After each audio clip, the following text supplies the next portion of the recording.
নজর রাখবো পরবর্তী খবরের দিকে। মহেশতলায় বেহাল রাস্তার মেরামতির দাবিতে তৃণমূল কাউন্সিলরের বাড়ি ঘেরাও স্থানীয় উত্তেজিত জনতার।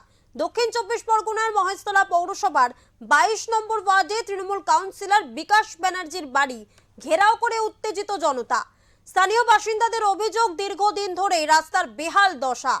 কাউন্সিলর বিকাশ ব্যানার্জির মুখে রাস্তা মেরামতির কথা বললেও নানা টালবাহানায় বিষয়টি এড়িয়ে যাচ্ছিলেন।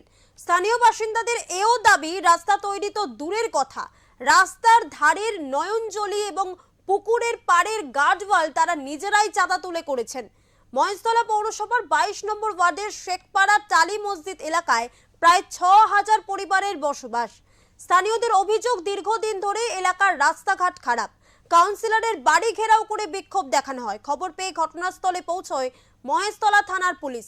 পুলিশ ঘটনাস্থলে পৌঁছে উত্তেজিত জনতার সঙ্গে কথা বলে তাদের ক্ষোভ প্রশমিত করার চেষ্টা করে।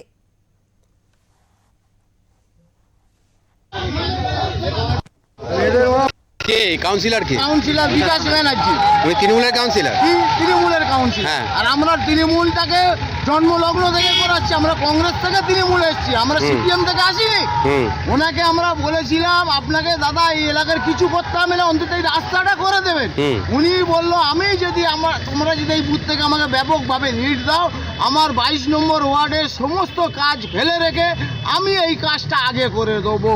উনি এই আমাদের প্রতিশ্রুতি দিয়েছিল আমার বাড়িতে বসে। একবার ছাড়া তিনবার। এই প্রতিশ্রুতি কত বছর আগে দিয়েছিল? 4 বছর আগে।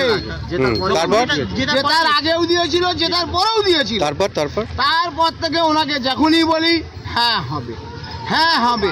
এই 1 বছর আগে, 6 মাস না 8 মাস আগে উনি যে ব্যাগ পাড়ার যে জালকোড়া রোডে যে ডাকঘর রোডটার জন্য জল জমে যাচ্ছিল, ধাক্কাধুক্কি গিয়েছিল, তারপরে আমাদের ডেকেছিল।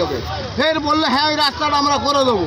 কিভাবে করবে না করে সেটা ওনার ম্যাটার। তো এখন আপনারা কি কাউন্সিলর বাড়ি ঘেরাও করেছেন? অবশ্যই কাউন্সিলর বাড়ি এখন আমি 100 ছেলে নিয়ে ঘেরাও করেছি। উনি কি এলেন? বাইরে এলেন? উনি বাইরে এলেন না। প্রচুর লোকের ডিমান্ড আছে যে রাস্তাটা আছে, প্রচুর লোক বসবাস করে, এই রাস্তা দরকারও আছে। তো আমরা ওপেনিং থেকে আমরা জানাবো, এর সামনে আলোচনা করেছি, জানি রাস্তা করার চেষ্টা করবো। কবে নাগাদ এই কাজটা শুরু হবে? এটা আমি ওপেনিং থেকে জানাই আগে, কথাবার্তা করে তারপর শুরু করবো। এদের দাবি, কাউন্সিলরের বাড়ির সামনে গিয়েছিল, ঘেরাও করেছিল, কিন্তু কাউন্সিলর বাড়ির বাইরে এসে কথা বলেননি।